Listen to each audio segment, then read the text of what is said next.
তেলের দাম কমাতে হরমুজ প্রণালী খুলে দেওয়ার ব্যবস্থা করবেন বলে ঘোষণা দিয়েছেন মার্কিন প্রেসিডেন্ট ডোনাল্ড ট্রাম্প।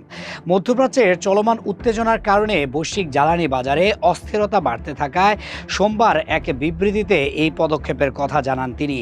ট্রাম্প বলেন, বিশ্ববাজারে পর্যাপ্ত তেল সরবরাহ নিশ্চিত করতে ইতোমধ্যে যুক্তরাষ্ট্র কিছু নিষেধাজ্ঞা শিথিল করেছে। একই সঙ্গে আন্তর্জাতিক জ্বালানি সরবরাহ যাতে বাধাগ্রস্ত না হয় সে বিষয়েও নজর দেওয়া হচ্ছে।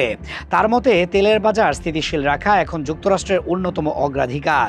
মার্কিন প্রেসিডেন্টের ভাষায়, চলমান সামরিক অভিযান অব্যাহত রাখার পাশাপাশি বৈশ্বিক জ্বালানি সরবরাহ স্বাভাবিক রাখার দিকেও গুরুত্ব দিচ্ছে ওয়াশিংটন। তিনি বলেন, আমরা অপারেশন এপিক ফিউরি চালিয়ে যাচ্ছি। একই সঙ্গে বিশ্বে তেলের সরবরাহ বজায় রাখার বিষয়টিও নিশ্চিত করছি। ট্রাম্প আরও সতর্ক করে বলেন, কোনো দেশ বা গোষ্ঠী যদি বিশ্বের তেল সরবরাহ বন্ধ করার চেষ্টা করে তা যুক্তরাষ্ট্র মেনে নেবে না।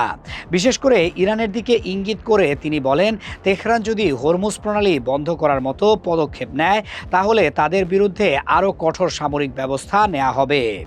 বিশ্বের অন্যতম গুরুত্বপূর্ণ জ্বালানি পরিবহন পথ হরমুজ প্রণালী ঘিরে সাম্প্রতিক সময়ে উত্তেজনা বেড়েছে।